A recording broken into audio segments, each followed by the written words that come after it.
Allocation को समझ पाएंगे और मैनेज कर पाएंगे जो करना है। आईएएस या आईपीएस बनने डंडा नहीं लाना होता, डंडा घुमाना बहुत छोटी बात है। आईएएस आईपीएस बनने के बाद, स्पेशली आईएएस बनने के बाद आपको देश के सारे रिसोर्सेस को मैनेज करना होता है। और जो व्यक्ति, भाई आप आईपीएस ही बन गए, सभी राज्यों के तुलनात्मक आंकड़े अपराध के आपके सामने रखे हुए हैं। आपके जिले में पिछले 5 साल के अपराध के आंकड़े तुलनात्मक रूप से कोई वेन डायग्राम चार्ट में है, कोई टेबल में है, कोई ग्राफ में है, और आप कह रहे हैं किसी को बुलाओ समझा के बताओ क्या लिखा है इसके अंदर। ईमानदारी की बात बता रहा हूं आपको मैं। जो लोग आईआरएस बन के जाते हैं ना इंडियन रेवेन्यू सर्विस में, उनके जो जूनियर्स होते हैं असिस्टेंट, वो आते हैं एसएससी से, ठीक है, एसएससी जानते हैं ना। और एसएससी में क्या पूछते हैं, गणित आनी चाहिए, रीजनिंग आनी चाहिए, इंग्लिश आनी चाहिए। और वो गणित, रीजनिंग, इंग्लिश में इतने हाई लेवल के लोग होते हैं, जबरदस्त उनकी पकड़ होती है इन चीजों में। रीजनिंग, उनसे आप रीजनिंग चलते पूछिए, सभी गधे कुत्ते बोलेंगे हाँ हाँ चलो आगे बताओ, सारे कुत्ते गिलास हैं, ऐसे जवाब देंगे इतना बढ़िया। और वो बनते हैं रेवेन्यू में असिस्टेंट। तो वो असिस्टेंट है, यानी प्रमोशन के बाद बनेगा आईटीओ, इनकम टैक्स ऑफिसर, और आईटीओ लंबी प्रमोशन के बाद बनेगा assistant commissioner of income tax, जो कि आप बनेंगे ज्वाइनिंग के दिन, एसीआईटी। और ये एसएससी वाला व्यक्ति 11 साल के सर्विस के बाद एसीआईटी बनेगा, जो आप डे 1 पे बनेंगे।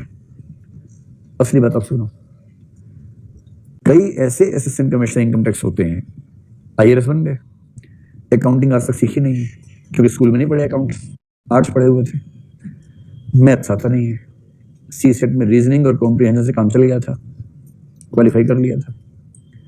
इंग्लिश आती नहीं है, हिंदी माध्यम से है, इंग्लिश उतनी ही आती है कि बाई चांस क्वालिफाइंग पास हो गया मेंस में, पीली चिट्ठी नहीं आई, ठीक।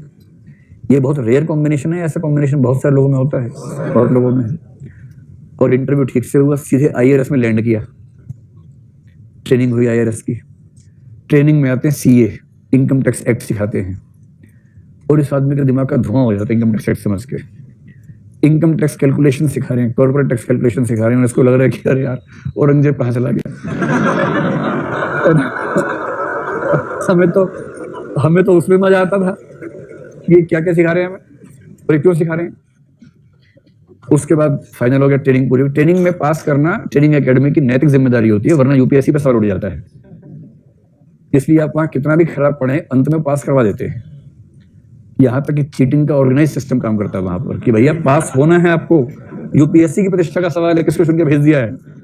तो आखिरी एग्जाम में जब देखता है ऐसे पास नहीं होगा, इन्विजिलेटर बाहर चले जाते थोड़ी देर के लिए कि हम चाय पी कह रहे हैं, आप अधिकारी लोग हैं, समझदार हैं, चीटिंग नहीं करेंगे। हम 10 मिनट में आ रहे हैं, इसका संकेत स्पष्ट होता है कि भाई है ना 10 मिनट में आ रहे हैं, 10 मिनट काफी है, एग्जाम आसान है। और 10 मिनट में उसके बाद राम राज्य स्थापित होता है वहां पर, और उसके बाद फिर सब लोग पास हो जाते हैं।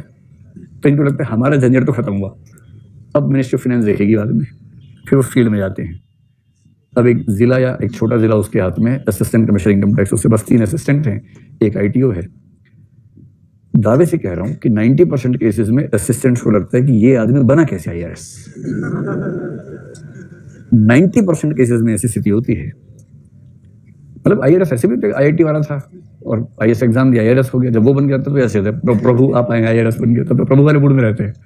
कोई ह्यूमैनिटीज वाला, हिंदी माध्यम वाला पहुंच जाए वहां, जिसको मैथ्स के नाम से भूत आता हो जिसको, फिर देखिए असिस्टेंट्स को धीरे धीरे क्या होता है, काम सारे असिस्टेंट करते हैं। कोई काम है, सर बोलते हैं अरे भाई चौधरी साहब देख लो क्या है ये, कुछ इंग्लिश में लिखा, आप देखो क्या लिखा है।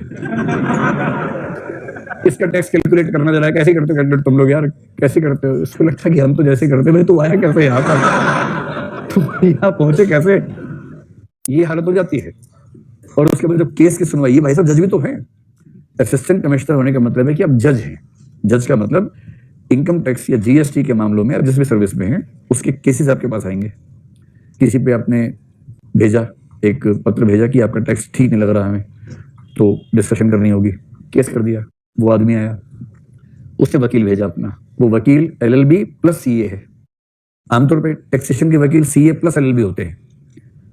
वो वकील है, वो पिछले 10, 20, 25 साल से इनकम टैक्स के केसेस देख रहा है। इनकम टैक्स एक्ट उसको पूरा रटा हुआ है, वो देखता नहीं है, वो सीधे पेज नंबर बोलता है, पेज नंबर है, चौथी लाइन दूसरा शब्द, ऐसे बोलता है, और सारा इंग्लिश में बोलता है। सामने जज साहब बैठे हैं,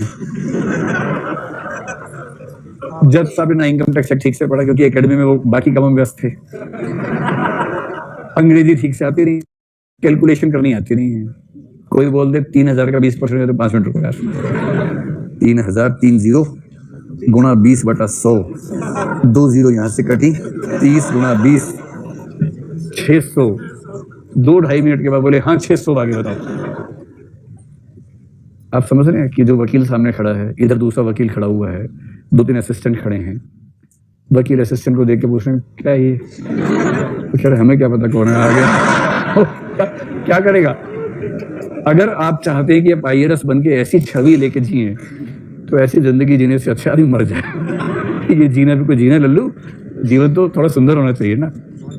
इसलिए भाई ठीक से समझिए इस बात को, इन चीजों को तरह गौण मत मानिए, इन स्किल्स को ठीक से इंप्रूव करें। खैर ये बताइए, किसी भी सिविल सर्विस में ठीक परफॉर्म करने के लिए बहुत बेसिक सब मैथ्स, गुणा भाग जमा घटा, फास्ट कैलकुलेशंस और डेटा इंटरप्रिटेशन, टेबल को चार्ट को बनाना समझना आना चाहिए कि नहीं आना चाहिए? आना चाहिए। तो यूपीएससी अगर इतनी सी अपेक्षा कर रही है तो क्या बुरा कर रही है? इतनी अपेक्षा, इसी पे सड़क पे उतर जाते हैं लोग, ये क्या करवा रहे हो हमसे।